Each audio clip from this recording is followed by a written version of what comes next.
Your teacher can open the door, but you must enter by yourself.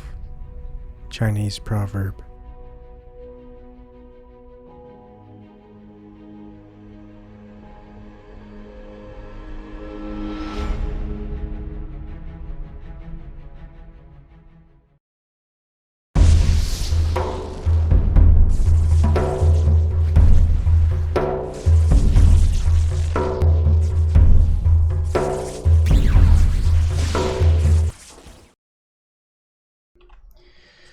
Good evening again, or morning for certain people. All right, let's get started. All right.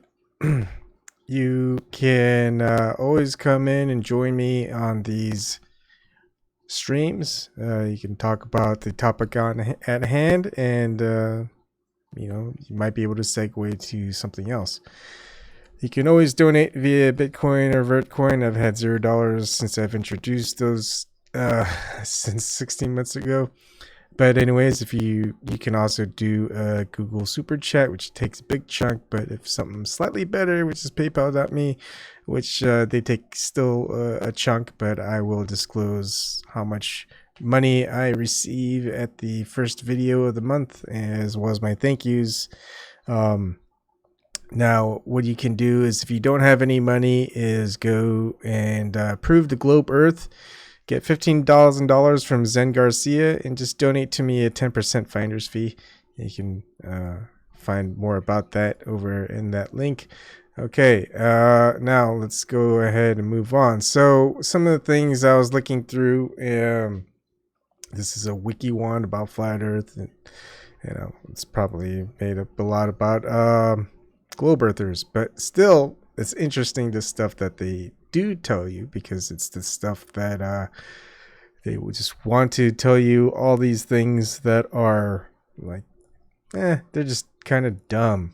Why would you listen to these mythologies and things like that? And they get things wrong, of course. Especially about the ancient Greeks and the pre-Socratic philosophers. But one of the things that I do like in this one, it mentioned the Zhoubi Suanjing, and so I went ahead and read a little bit about it. But the great thing about it, and I'll go and do a search. I lost it. All right, there we go. Again, here's something wrong. And I'll get to it. Okay, so as noted in the book Huananzi, in the 2nd century BC, Chinese astronomers effectively inverted Eratosthenes' calculation of the curvature of the Earth to calculate the height of the sun above the Earth by assuming the Earth was flat. Well, no. The Earth is flat. Eratosthenes had to assume the Earth was round, and that you can go ahead and read for yourself everywhere. Eratosthenes' measurement calculation. Heck, even in the wiki.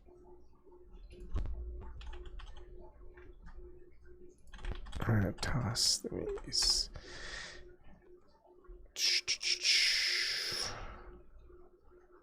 Okay. Look, he made 5 important assumptions, none of which are perfectly accurate.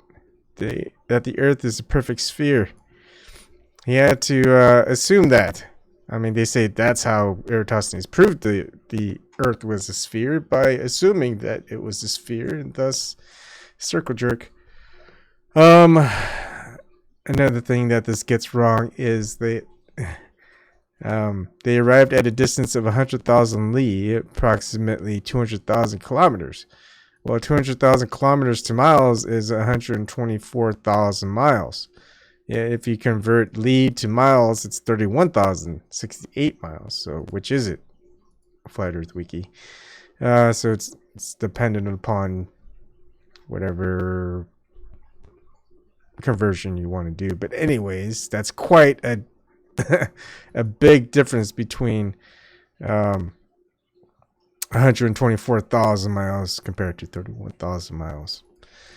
The Zhoubi Suanjing also discusses how to determine the distance of the sun by measuring the length of noontime shadows at different altitudes. A method similar to Eratosthenes' measurement of the circumference of the Earth, but the Zhoubi Suanjing assumes that the Earth is flat. So I was like, that's interesting. Thank you for that information, Globe Earthers.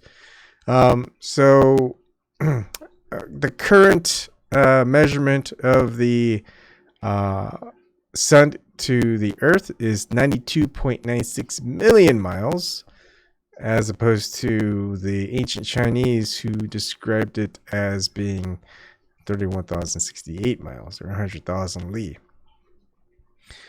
So I went Google searching because I wanted to download it. It's kind of tough to find it. The closest thing I got to was here, which I'll go over, and it's Astronomy and Mathematics in Ancient China by so-and-so. But the problem with this guy is he just leaves his commentary. He's definitely a globe earther. He kind of ridicules the whole flat earth concept that the ancient Chinese had. But the funny thing about the flat earth with ancient China is if you read it in, I think even the wiki, right? Ancient China. Guess who introduced the globe Earth in ancient China? Just give me one guess. Guess who did? Guess who introduced the flat Earth to ancient China in the 17th century? The Jesuits. The Jesuits in the 17th century. Dang Jesuits. I always give my wife a bunch of grief about the Jesuits. But anyway, let's move on. We're gonna go ahead and just do a search. Okay, Christopher Cohen is his name. Things on flat. Zhoubi follows the doctrine of the Gai Qian cosmology, which okay, maybe I'll just go a little bit further up. Actually, let me start by the Wikipedia of the Zhoubi Zhanjing. So, one of the oldest Chinese mathematical texts refers to the ancient Zhou dynasty, which is 1046 to 256 BCE. Bai means thigh, and according to the book, it refers to the gnomon of the sundial. The book is dedicated to astronomical observation and calculation. Suanjing, or classic of arithmetics, were appended in later time to honor the achievement of the book in mathematics. The book from the period of the Zhou dynasty, and all this other stuff, but it goes down to background behind Pythagorean derivation. At this early point in Chinese history, the model of the ancient Chinese equivalent of heaven, Tian, was symbolized as a circle, and the earth was symbolized as a square. Circle and a square. It always seems to be that the earth was always a square, right? And the heavens were a circle. In order to make this concept easily understood, the adopted symbol of the heavens was the ancient Chinese chariot. The charioteer would stand in the square body of the vehicle, and a canopy, the equivalent of an umbrella, stood next to them. The world was thus likened to the chariot in that the earth, the square, was where the charioteer stood, and heaven, the circle, was suspended above them. The concept has been termed canopy heaven. I would always think that at least one civilization, ancient civilization, would just kind of go beyond the norm and say, no, we're going to put the circle as the earth and the square as the heaven. They never did that though, huh? You know, just try it out. Eventually, the populace began to turn away from the canopy heaven concept in favor of the concept term spherical heaven. Oh yeah, Jesuits. This is partly due to, no, I'm just kidding, to the fact that the people were having trouble accepting heaven's encompassment of the earth in the fashion of a chariot canopy, because the corners of the chariot were themselves relatively uncovered. In contrast, spherical heaven, Tian, was heaven, Tian, completely surrounding and containing the earth, and was therefore more appealing. Yeah, you know, I can't grasp it, so let's just make it this. Oh, yeah, it's more appealing that way. Yeah, I like it. This is the dumbest thing ever. Despite the switch in popularity, Supporters of the Gaishan canopy heaven model continue to delve into the planar relationship between the circle and the square, as they were significant in symbology. In their investigation of the geometric relationship between circles circumscribed by squares and squares circumscribed by circles, the author of the Zhoubi, Suanjing, deduced one instance of what today is known as the Pythagorean theorem. Now, what's great about this and that the study of the ancient philosophers, especially the one where I talk about Heraclitus and Pythagoras and the flat Earth and the globe, flat plane and the globe Earth model, is that there's no works by these transcendental figures like Buddha, Jesus Christ, Pythagoras, even Socrates. They never wrote anything down, or at least that we have, that any scholar would say that they wrote anything about any of their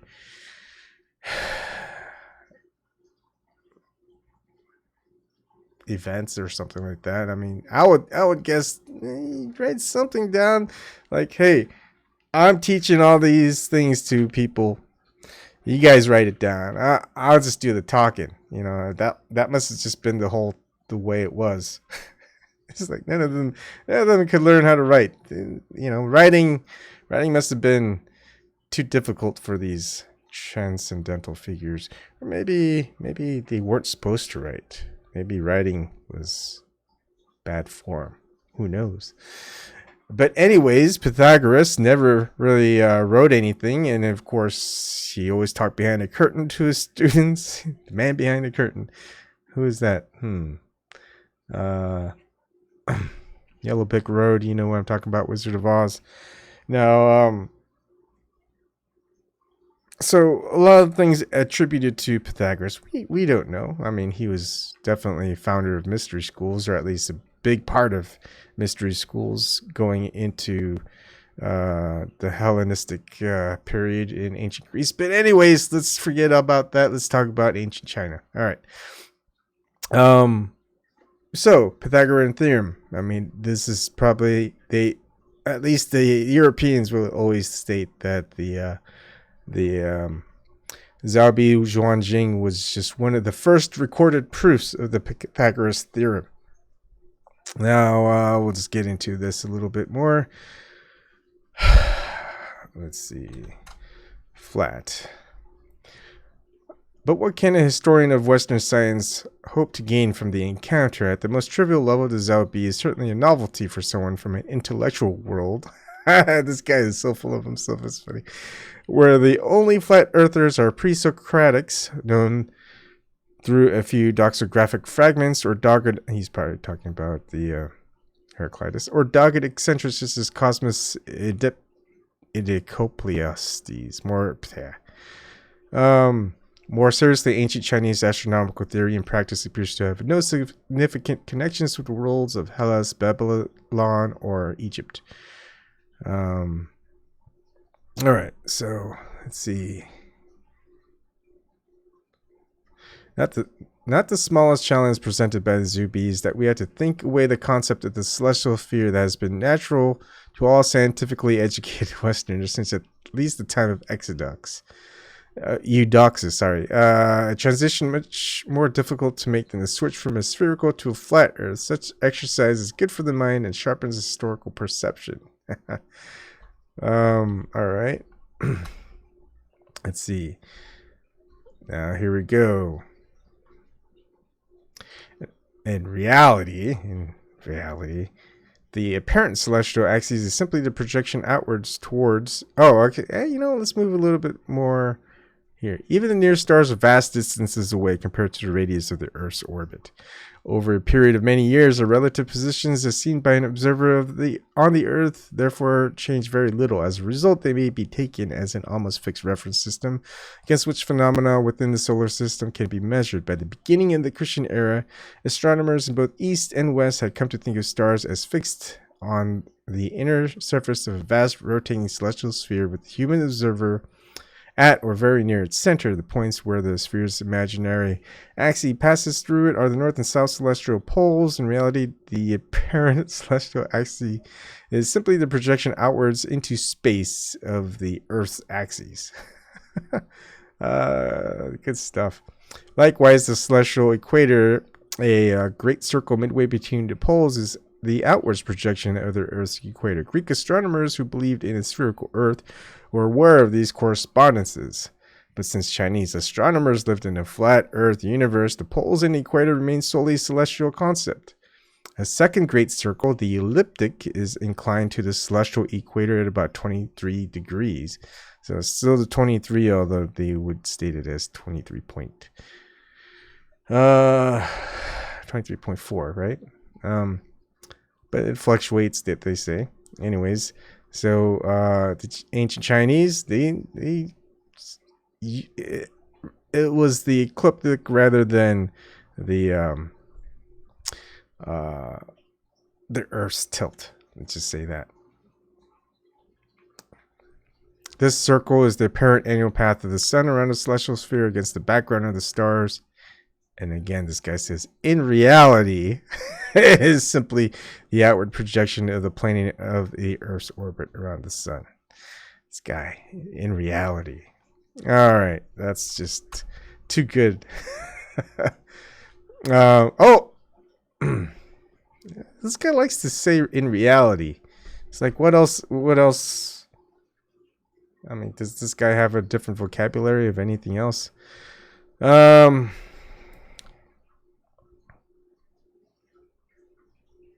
reality, heaven is flat and level, just like Earth. The apparent rising setting of the sun for a particular observer is an optical illusion caused by its moving closer to him and further away as heaven rotates with the sun attached to its underside. When it seems to set for one observer, another perceives it as culminating.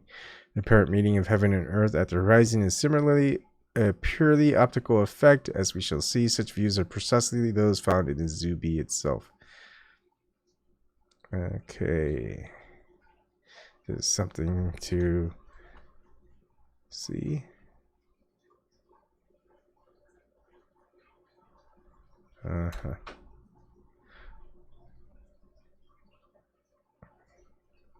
Sorry, just kind of skimming through.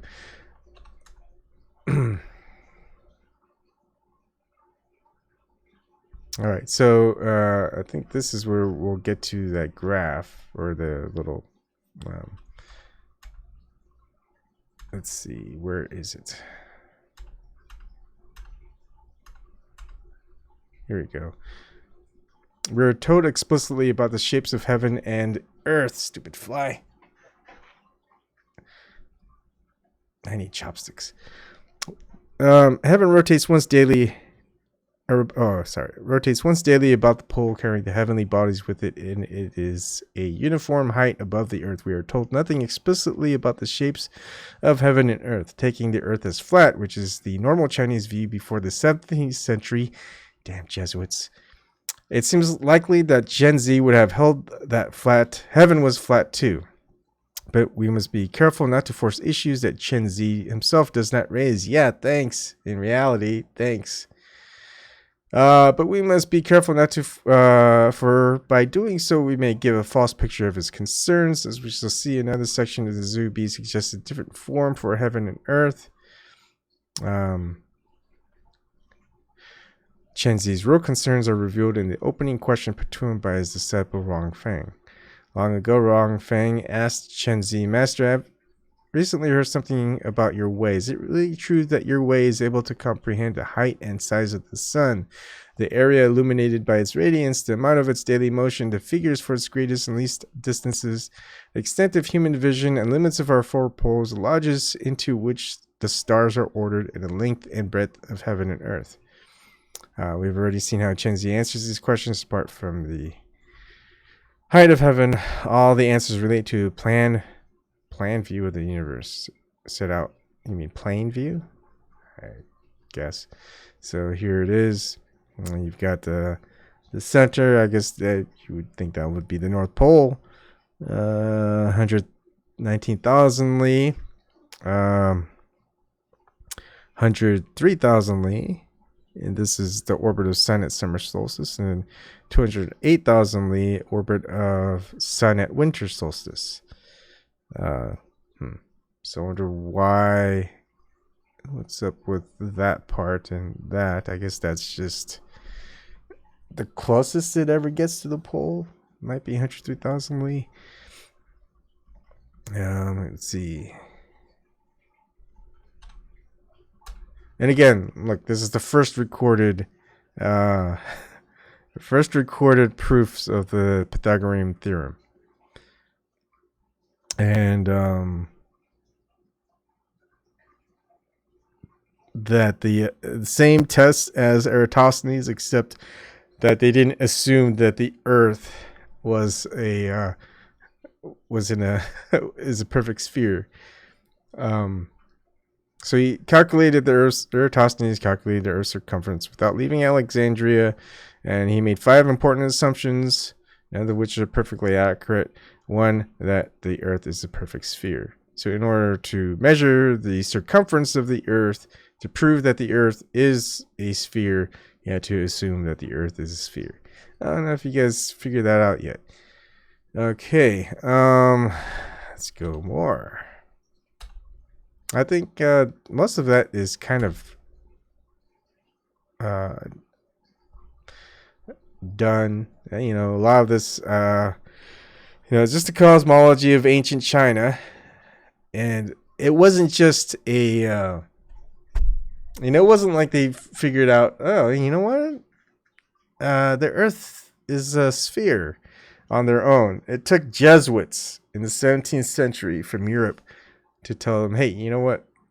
Your idea that the Earth is flat, I just got to tell you, it's a sphere.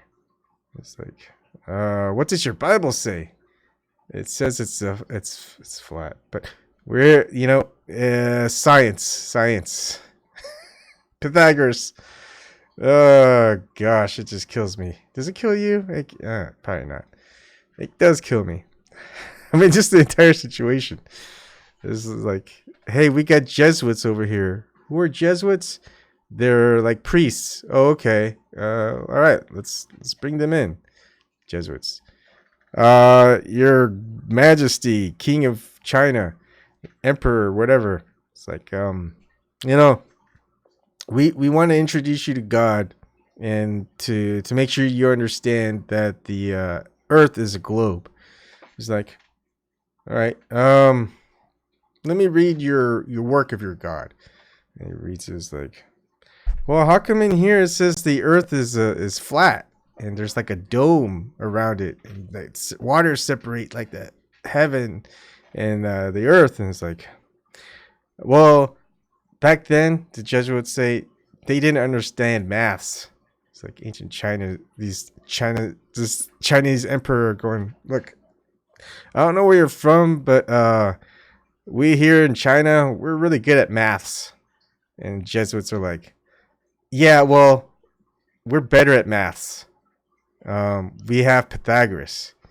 And it's like, well, who's Pythagoras?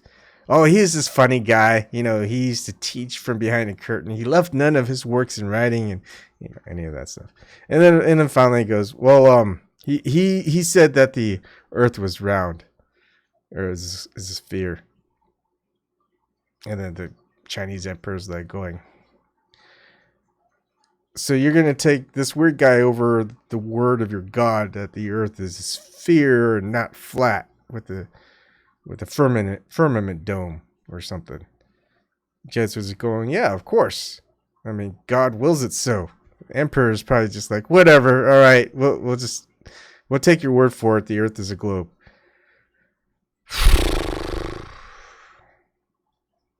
I mean, I don't know. I don't even know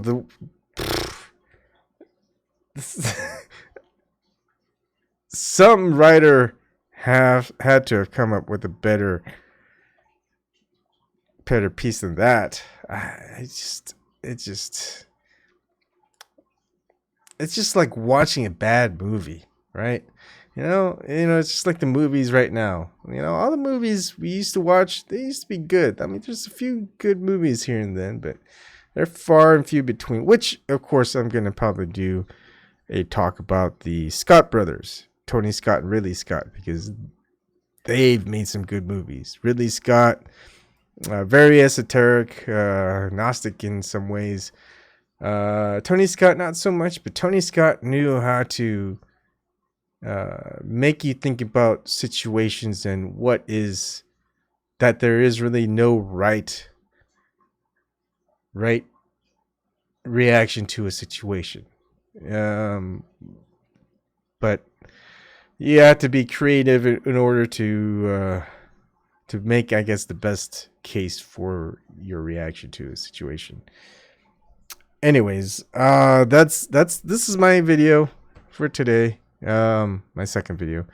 I'll do the one with movies and the Scott brothers. Unfortunately, Tony Scott, which I did not know, passed away a long time ago. He suicided off a bridge. And that kind of explains why I haven't seen any movies from him. But I've been away from the news, so I didn't know he passed away till I looked up into like, hey, what's Tony Scott making these days? And yeah. Anyways, that's it for tonight. Thank you for joining me, and I'll see you another night.